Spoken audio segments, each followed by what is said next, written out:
Panibagong araw, panibagong simula na naman ng ating buhay mga idol. At makulimlim na kalangitan na bumungad sa aking umaga. Tila ba may nagbabadya, pero bago mangyari yon, tara, samahan niyo akong magpagatas ng ating kambing. Pangalawang araw ng suspensyon ng klase dahil sa sama ng panahon. Umagang-umaga pa nga ay makulimlim na ang kalangitan. Nagkape, tumungo na nga ako sa aking mga alaga. Dala ang aking mga sandata. Sandatang dalawang bote ng gatas para sa ating mga alagang kambing. Tara, samahan niyo ako.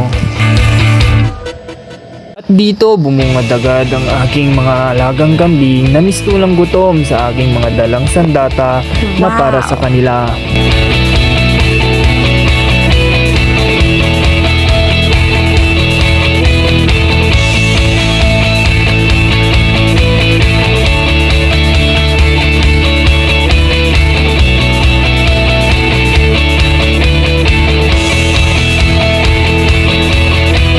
Maliliit lamang ang suso ng ina ng aking malaliit na kambing at di kayang suportahan ng kanilang ina.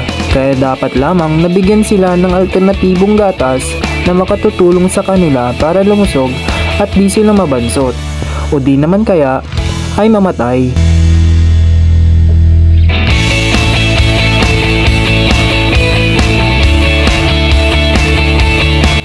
Ubos at walang natira sa dalawang bote ng gatas na dala ko. At tila kulang pa nila ang mga ito. At dito sinunod ko nang pakainin ang mga alaga kong pugo at manok.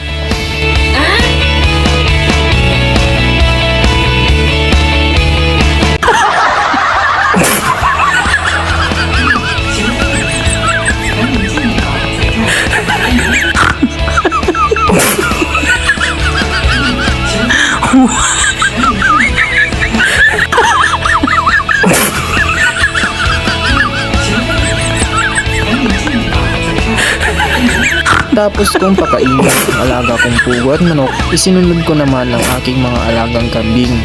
Inutulan ko nga lang sila ng sanga ng mangga para pang dagdag sa kakainin nila.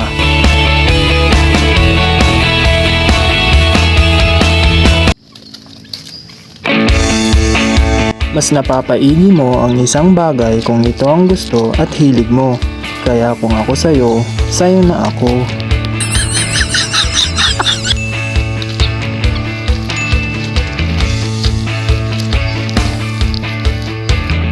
At kung pinatapos mo ang video na to, sana'y pagpalain ka ni Lord.